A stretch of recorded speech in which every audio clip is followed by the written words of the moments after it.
네, 여러분들 안녕하세요. 아산배방중학교 국어교사 김하림입니다. 여러분들 반갑습니다. 자, 우리 이번 시간에는 소단원 이 껍빛단 리에 대해서 한번 배워보도록 할 텐데요.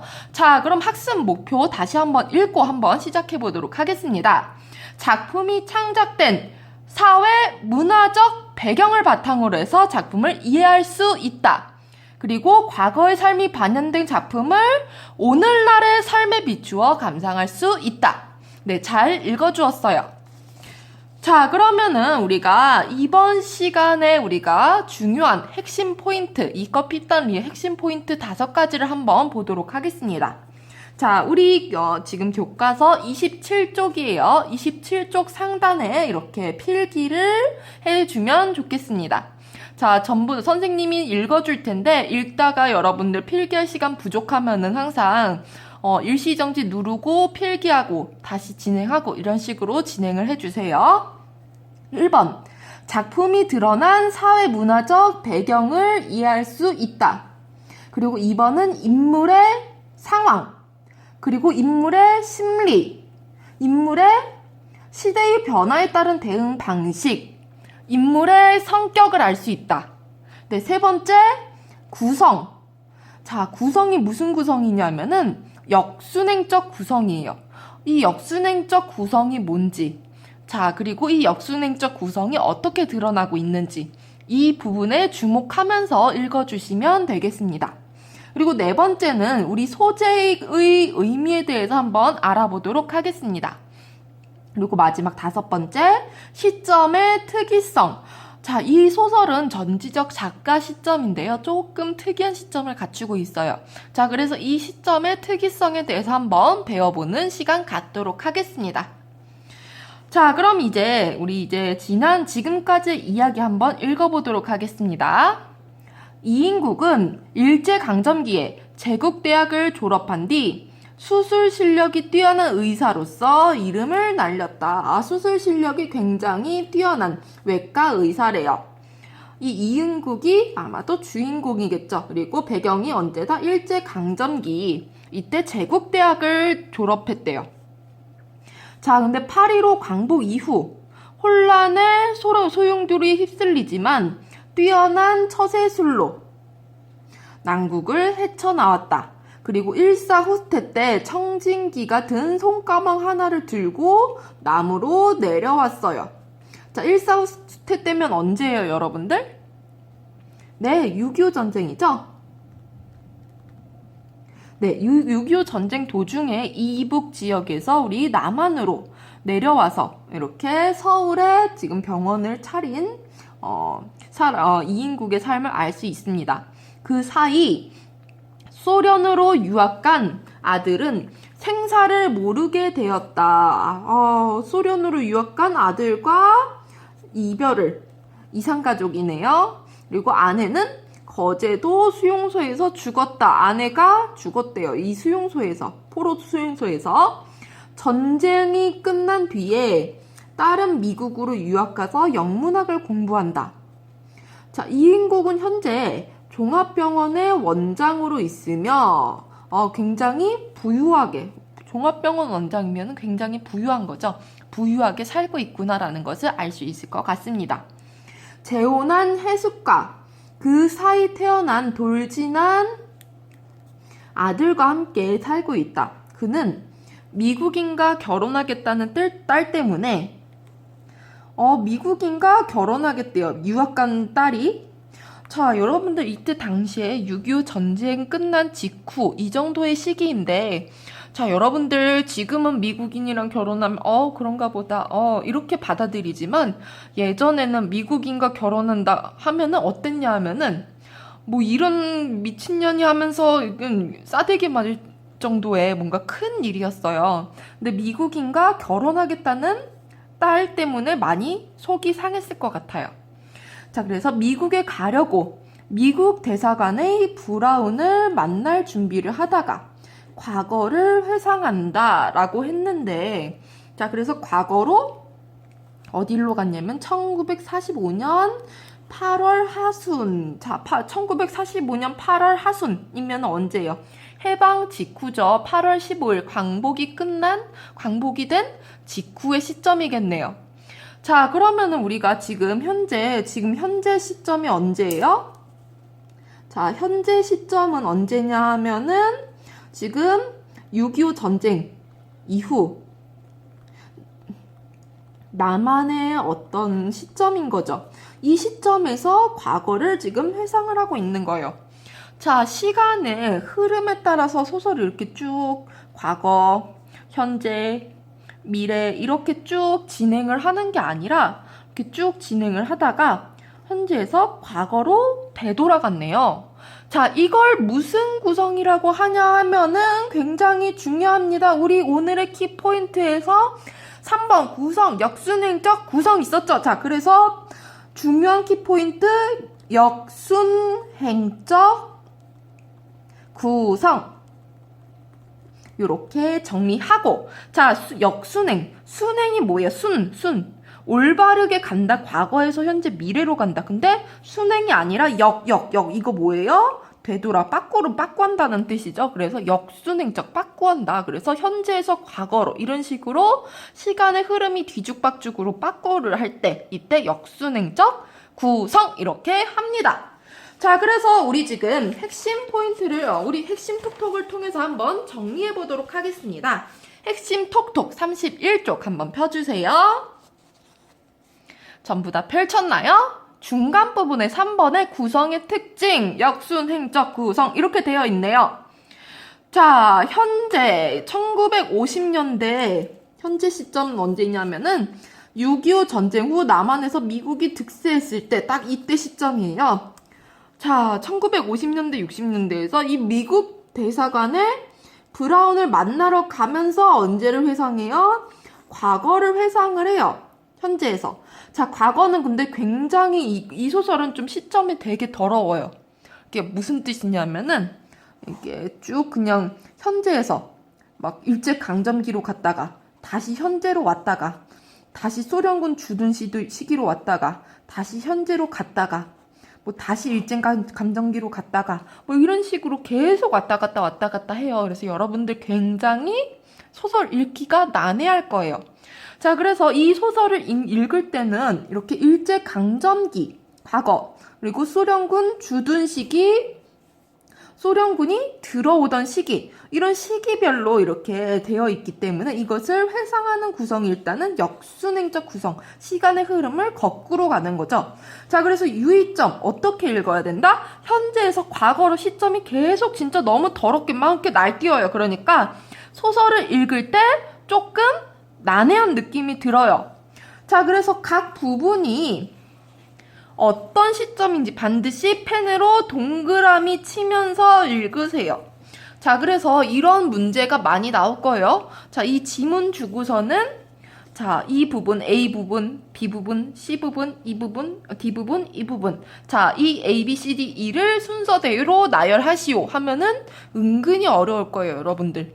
왜냐하면은 굉장히 자주 바뀌어요. 그래서 정확하게 알아두세요.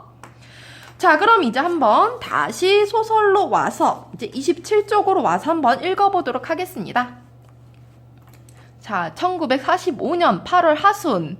자, 아직 해방의 감격이 온 누리를 뒤덮어 소용돌이칠 때였다. 자, 그래서 지금 사회문화적 배경이 지금 구체적으로 제시가 되고 있죠. 1945년 8월.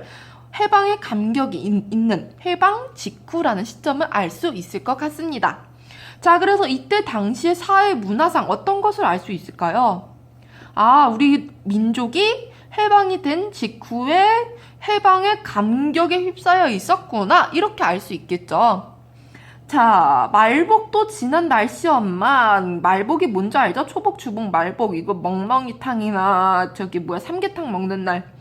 이 말복도 지난 날씨였지만 여전히 무더웠다. 이인국 박사는 이 며칠 동안 자, 인물의 심리. 자, 우리 핵심 포인트 2번 뭐였어요? 인물의 상황과 심리. 자, 그리고 시대의 변화에 따른 대응 방식, 성격을 파악하라 그랬죠? 그래서 인물의 심리 한번 파악해 보도록 할게요. 이인국 박사는 이 며칠 동안 불안과 초조에 휘몰아서 잠도 제대로 자지 못했다. 자, 심리가 이거 인물의 심리, 이거 인물의 정서, 이거 직접 제시 방법인가요? 간접 제시 방법인가요? 여러분들 배웠었죠? 네, 직접 제시 방법, 불안, 초조 이렇게 직접 나와 있잖아요. 그래서 직접 제시 방법이죠. 우리 1학기 때 우리가 시험 봤던 내용 전부 다 기억하고 있을 것입니다. 자, 무언가 닥쳐올 사태를 오돌오돌 떨면서 굉장히 공포를 느끼고 있나 봐요. 그리고 대기하고 있는 상태였다. 자, 뭐를 공포하고 있을까요? 불안과 초조 때문에. 자, 이 사람은 조금 소설 뒷부분에 나올 텐데 이 사람은 친일파예요. 이 이인국 박사는. 그래서 이 이인국 박사는 친일파인데 해방이 되었어요. 자, 그러면은 어떻게 되겠어? 아, 내가 맞아 죽겠구나 이런 느낌이 있어서 굉장히 불안해하겠죠. 그래서 불안과 초조 때문에 잠을 자지 못하는 인물의 심리를 알 수 있습니다. 그렇게 붐비던 환자도 하나 얼씬하지 않고 쉴 사이 없던 전화도 뜸하여졌다. 자, 여기서 이인국의 직업은 뭐다? 환자, 의사구나 라는 것을 알 수 있겠죠. 자, 근데 환자가 얼씬하지도 않고 전화가 뜸하였대요. 왜 그럴까? 아마도 우리가 이 이인국 박사는 친일파였기 때문에 뭔가 친일파 이제 해방이 되었으니까 친일파가 운영하는 병원은 왠지 가지 말아야 될 것 같죠. 자, 그래서 원래 있던 인맥이 다 끊겨 나갔을 거예요. 그리고 아마도 친일파나 또는 일본인들을 대상으로 해서 병원을 운영을 했나 봐요. 그래서 이렇게 환자가 얼씬거리지 않는 상황을 알 수 있습니다.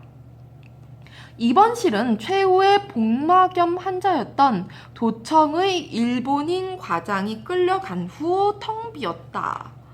자, 아마도 그래서 이 부분을 통해서 우리 일제강점기 때 아주 높은 직책의 일본인 환자를 많이 받았을 것이다 라고 추측을 할 수 있는 거죠. 그래서 이 의사라는 직업을 통해서 뭔가 친일 행위를 많이 했겠구나 이렇게 추측을 할 수 있을 것 같습니다.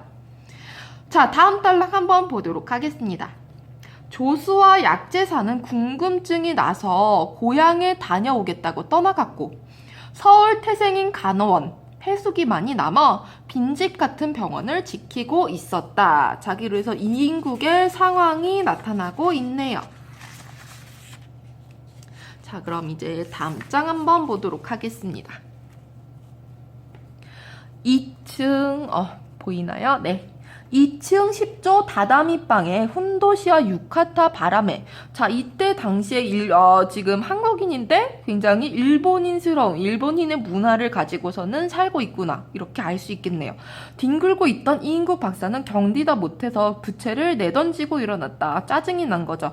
그래서 그는 목욕탕으로 갔다. 그래서 찬물을 퍼서 대야째로 머리에서 몇 번이고 내리부었다. 등줄기가 시리고 몸이 가벼워졌다. 그래서 굉장히 지금 뭐가 있다? 고민이 있다. 이런 고민이 있을 때 여러분들 갈등의 종류에서 어떤 갈등이라고 하는지 아나요? 자, 갈등의 유형. 자, 갈등의 유형에는 어떤 갈등과 어떤 갈등이 있을까요? 인물의 내부에서 어떤 고민이 일어나고 있어요. 그럼 이것을 무슨 갈등이라고 하나요?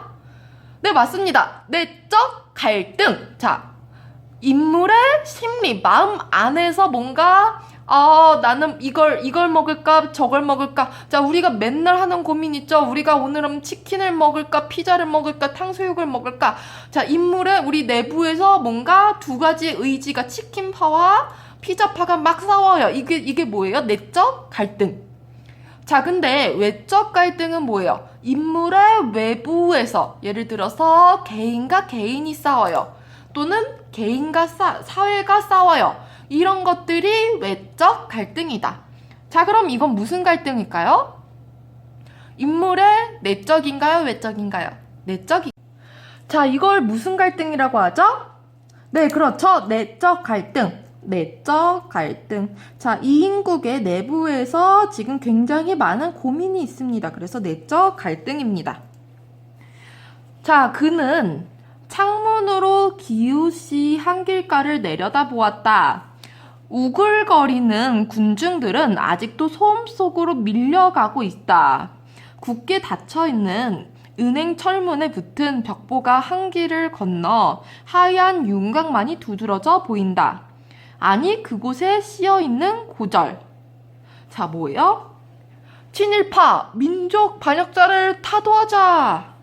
자, 이게 뭐냐 하면은, 이 구절이 뭐냐면 밑에 나와 있는데 어디에 쓰여져 있는 거냐면 그것에 쓰여져 있는 건데, 이 그것이 뭐냐면은 쭉 타고 내려가 볼까요? 벽보에 쓰여져 있는 구절이에요. 자, 이 인국이라는 사람 뭐라 그랬어요? 친일파라 그랬죠. 자, 근데 친일파 민족 반역자를 타도하자 이런 벽보를 봤어요. 어떨까요? 굉장히 무섭겠죠. 그래서 공포, 불안, 초조 이런 감정에 휘둘리고 있을 것 같네요. 자, 그러면 이 친일파, 지금 이 벽보 내용을 통해서 당시에 알 수 있는 사회문화적인 배경은 해방 후에 친일파와 민족 반역자를 처벌했던 사회적 분위기를 알 수 있을 것 같습니다. 자, 그럼 좀 더 읽어보도록 하겠습니다. 옆에 붉은 동그라미를 두 겹으로 친 글자가 그대로 눈앞에 선명하게 보이는 것만 같다. 어제 저물녘에 그것을 처음 보았을 때의 전율이 되살아왔다. 자, 전율. 막 으슬으슬 떨리는 거죠. 그래서 이 전율이 뭐냐면은 두려움, 불안, 초조 이런 건데, 자, 그 원인이 뭘까요? 순간 이인국 박사는 방 쪽으로 머리를 획 돌렸다. 나야 원 괜찮겠지. 자, 이 사람은 전율이 되살아났다. 굉장히 불안하고 초조하지만 뭔가 나한테는 이제 별일이 없을 거야 하고서는 자기 위안하는 중인 거예요. 자, 혼자 뇌까리면서 짓거리면서 그는 다시 부채를 들었다. 자, 그러나 벽보를 들여다보고 있을 때 자기와 눈이 마주치는 순간, 자, 누구와 눈이 마주쳤는지 이해가 안 되겠네요? 조금만 더 읽어볼게요.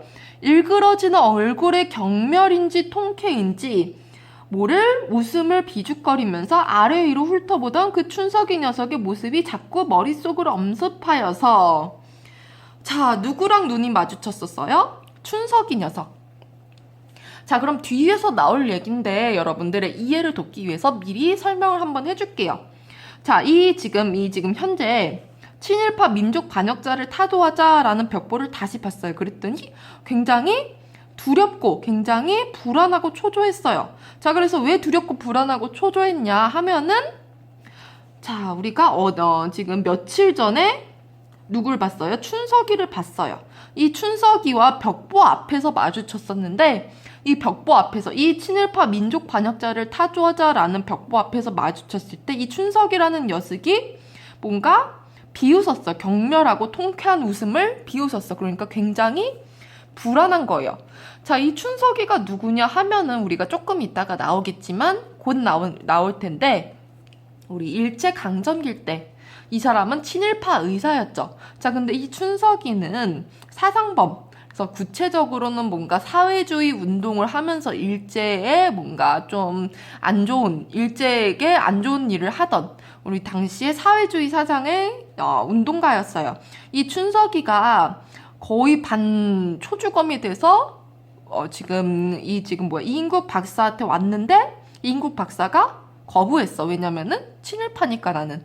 친일파인데 일본이 싫어하는 사상범을 치료해줄 수 없다. 이런 거죠. 자, 그래서 이 춘석이하고 그래서 척을 지게 되었는데 해방 직후에 어떻게 됐어? 이 춘석이는 이북 지역이죠, 현재. 이북 지역이기 때문에 이북 지역에는 소련군이 들어왔죠, 여러분들. 소련군이 들어왔기 때문에 당시에 사회주의 사상자들이 득세를 하는 시기란 말이에요. 그래서 이 춘석이도 똑같이 득세를 했겠죠. 자, 근데 이 이인국 박사는 친일파죠.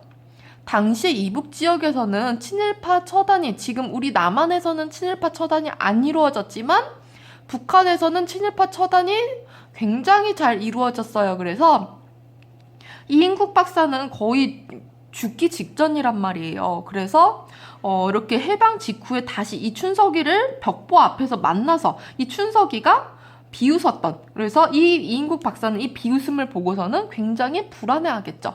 이런 상황이 나타나는 거예요. 자, 지금 계속 막 이렇게 시간의 흐름이 왔다 갔다 해서 여러분들 이해하기가 어려워서 조금 설명이 길어졌어요.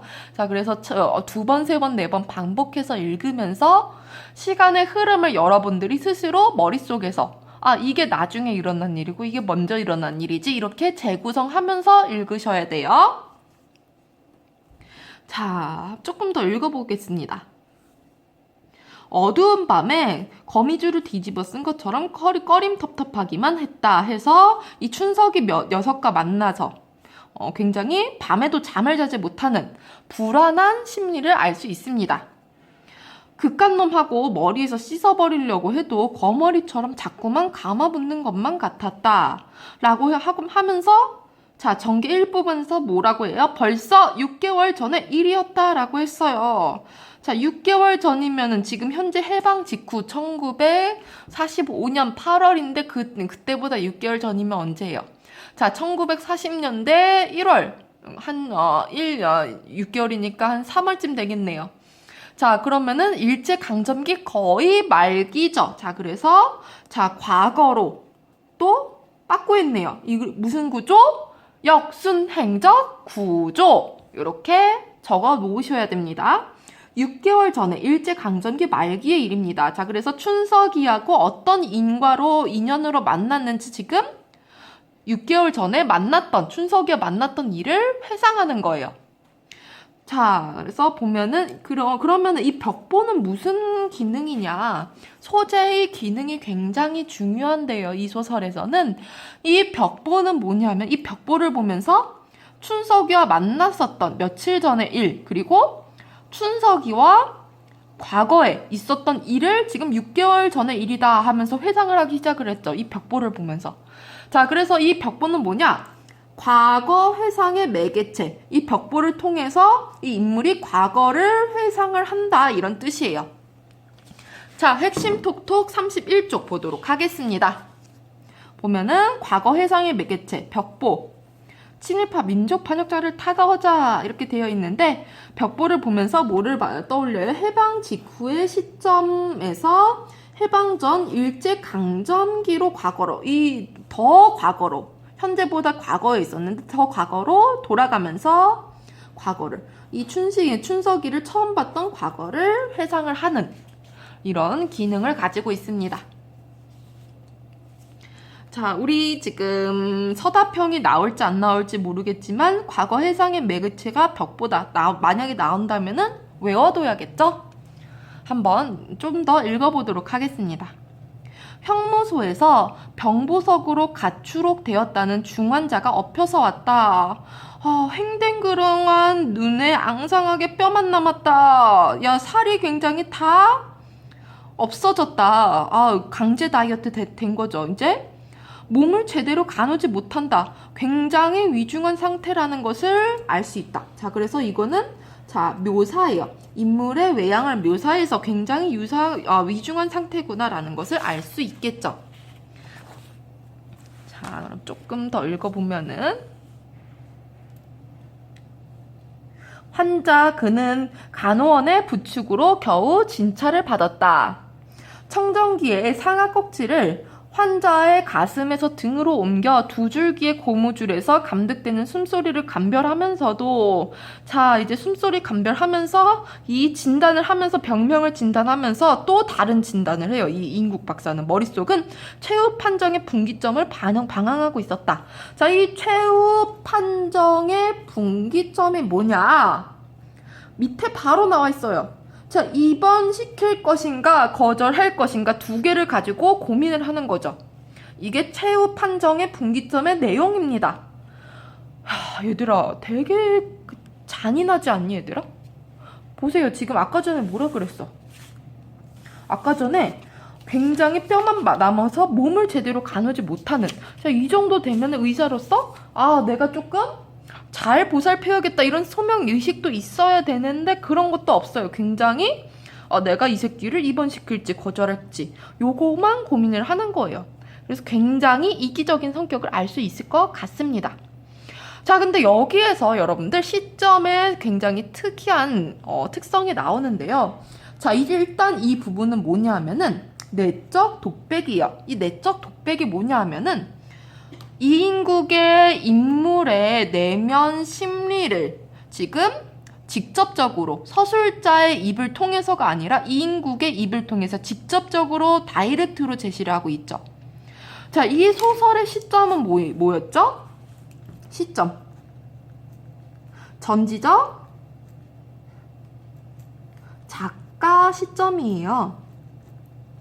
자, 이 전지적 작가 시점이 뭐예요? 자, 전지적 작가 시점은 뭐냐 하면은 인물, 서술자의 위치가 안에 있는지 바깥에 있는지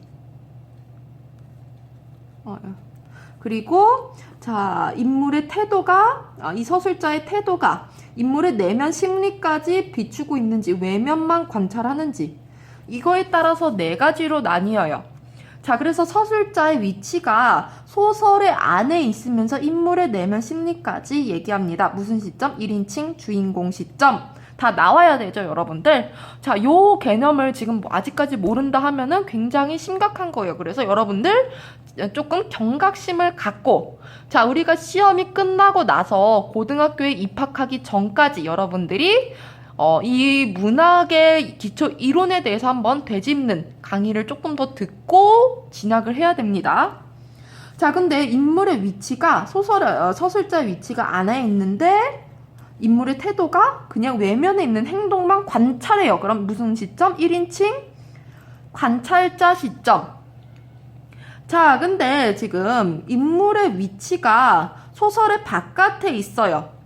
자, 안에 있다 바깥에 있다 이거 어떻게 알 수 있어요? 안에 있으면은 나로 나오겠죠. 자, 근데 나가 없어요. 자, 그럼 바깥에 있는 거죠. 지금 여기까지 소설 읽을 때 나라는 얘기가 나왔나요? 아니죠. 이인국 박사는 그는 이렇게 나왔죠. 그러니까 서술자는 이 작품의 바깥에 서서 안에 있는 이인국 박사, 이 이인국 박사에 대해서 대신 전달해 주는 거예요. 누구에게? 독자에게. 자, 그래서 서술자는 바깥에 있어요. 작품 바깥에. 자, 근데 인물의 내면까지 다 알 수 있어요. 그래서 이 인물 A의 이인국 박사의 심리, 이 B의 심리, C의 심리 전부 다 알 수 있어요. 자, 그럼 이 서술자는 어떤 사람이에요? 굉장히 전지전능한 신적인 서술자인 거죠. 어떻게 모든 인물의 성격, 심리 다 알 수 있으니까. 그러니까 이거는 무슨 시점이다? 전지적 작가. 전지전능하다 할 때 전지예요. 전지적 작가 시점이에요. 자, 그래서 정리하면 전지적 작가 시점은 서술자가 소설의 외부에서 모든 인물의 심리를 전부 다 알 수 있을 때 전지적 작가 시점이라고 해요. 자, 그런데 이 위치가 서술자가 바깥에 있는데 인물들의 심리는 몰라요. 그냥 이인국 박사가 어떤 행동을 했다. B는 어떤 행동을 했다. 이런 식으로 외면만, 행위만 전달되면은 3인칭 관찰자 시점. 자, 근데 지금 이 이인국이라는 인물의 심리 이런 것까지 다 제시를 해줬죠. 지금 이 바깥에 있는 서술자가. 자, 그러니까 무슨 시점이에요? 전지적 작가 시점인 거죠. 서술자가 외부에서 이인국 박사의 심리를 다 전달해 줄 수 있으니까. 자, 근데 여러분들 조금 특이한 게 있어요. 자, 이인국 박사의 심리뿐만 아니라 전지적 작가 시점은 모든 인물의 심리를 알아야 되죠. 자, 근데 조금 시점이 특이합니다. 자, 그래서 지금 여기는 내적 독백인데 입원시킬 것인가 거절할 것인가 이인국 박사의 심리 내면의 이 내면의 소리를 이 서술자를 통해서 독자에게 전달을 해야 되는데 이인국 박사가 다이렉트로 독자에게 전달을 하고 있어요. 이거를 내적인 독백이다. 홀로 이 얘기를 하는 거를 독자에게 직접적으로 전달을 하는 거예요. 자, 근데 여러분들 여기까지 조금 시점이 특이해요. 자, 전지적 작가 시점이거든요. 자, 전지적 작가 시점은 뭐라 그랬어요? 모든 인물들의 심리를 다 알 수 있다. 자, 근데 지금 여기에서 여기까지 읽었을 때 이인국 박사의 심리 이외의 외부의 인물들의 심리, 춘석이의 심리, 누구의 심리 다 알 수 있었나요? 알 수 없었어요. 자, 우리 앞에 보면은, 자, 우리 지금 28쪽에 보면은 춘석이 녀석이 경멸인지 통쾌인지 모를 웃음을 비죽거리면서, 이거는, 자, 선생님 이거 춘석이의 심리가 제시된 거 아니에요? 아니에요. 자, 이거는 서술자가 인물 춘석의 심리를 직접적으로 제시를 한 게 아니라 이인국 박사의 눈에 경멸인지 통쾌인지 모를 웃음이 비춰졌다. 이인국 박사를 통해서 춘석이의 외양 모습을 통해서 춘석의 심리를 대신 전달하는 거죠. 자, 정리하면은 이 전지적 작가 시점이 이인국 박사뿐만 아니라 춘석이 심리까지 알아야 되는데, 춘석이를 볼 때는 이인국 박사의 눈에서 춘석이를 보고 이 춘석이의 그래서 이인국 박사의 눈을 통해서 전달을 하고 있어요. 그래서 이인국의 이인국의 심리만 제시된다. 이거를 뭐라고 하냐? 이인국을 초점화한다. 초점. 이인국의 이 인물 한 명에게만 초점을 맞춘다, 이런 뜻이에요. 모든 인물을 다 제시를 하는 게 아니라 아주 중요한 인물, 이인국의 심리만 딱 제시를 하는 거예요. 자, 초점화한다, 이런 단어를 기억해 두세요. 자, 핵심 톡톡에 보면은 우리가 핵심 톡톡 34쪽에 있습니다. 자, 요 부분은 선생님이 조금 다음 강의에서 같이 한번 좀 더 심층적으로 정리하는 시간이 있을 것 같아요. 오늘은 잘 모르겠다 라고 생각이 들면은 그냥 전지적 작가 시점인데 이인국의 심리만 제시하는구나, 요 정도로만 기억해 두세요. 조금 더 몇 번 반복하면은 이해가 될 것입니다. 자, 그럼 이제 넘어가도록 하겠습니다. 자, 환자의 몰골이나 업고 온 사람의 온 매무새로 보아 경제 정도는 뻔한 일이라고 생각되었다. 자, 굉장히 지금 춘석이라는 환자는 숨이 넘어갈 것 같은데 경제력 정도를 생각을 하고 있어요. 어떻게 하면 살릴지 이딴 거는 생각을 안 해요. 그래서 굉장히 속물적인 의사구나, 의사로서의 자질은 참 부족하구나, 이렇게 알 수 있겠죠. 자, 그러나 그것보다도 더 마음이 캥기는 것이 있었다. 일본인 강부급들이 자기 집처럼 들락날락하는 이 병원에 이런 사상범을 입원시키는다는 것은 관선시의원, 자, 당시의 관선시의원, 자, 정치를 했었네요. 일제강점기 때. 일제 친일파라는 거죠. 자, 체면에서도 떳떳하지 못할 뿐더러 자타가 공인하는 모범적인 황국식민, 자, 무슨 황자예요? 황제할 때 황자죠. 자, 황제 누구예요? 천황할 때 황자죠. 자, 여러분들 천황의 충성스러운 신하이다 라는 뜻이에요. 황국신민. 그래서 자, 황국신민의 공든탑이 하루아침에 무너지는 결과를 가져오는 것이라는 생각이 들었다.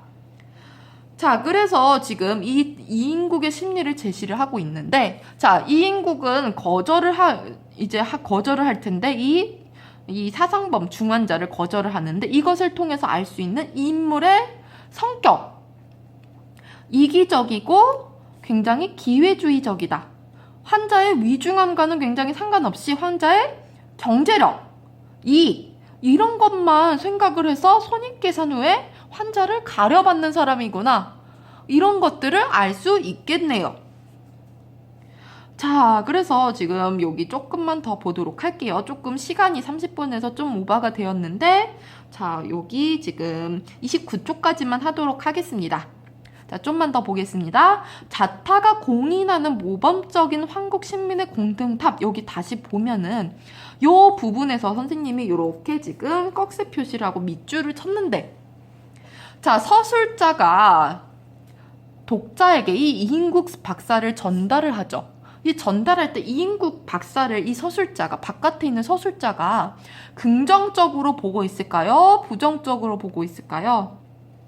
모범적인 황국신민의 공든탑, 이런 거 보면은 뭔가 비꼬는 느낌이 들죠, 여러분들. 자, 서술자가 이인국을 은근슬쩍 디스하는 거예요. 비꼬고 있어요. 은근슬쩍 디스합니다. 비꼬아요. 이거 그러니까 부정적인 태도를 알 수 있는 거죠. 자, 그래서 서술자 이인국에 대한 태도 뭐다? 풍자적인 태도이다. 풍자가 뭐냐 하면은 뭔가 이 이인국을 굉장히 웃음거리로 만드는 거예요. 웃음거리로 만듦으로써 비꼬고 뭔가 디스하는 거예요. 이게 풍자예요. 자, 그래서 굉장히 친일파로 살았다. 이런 것을 알 수 있겠네요. 자, 넘어가도록 하겠습니다.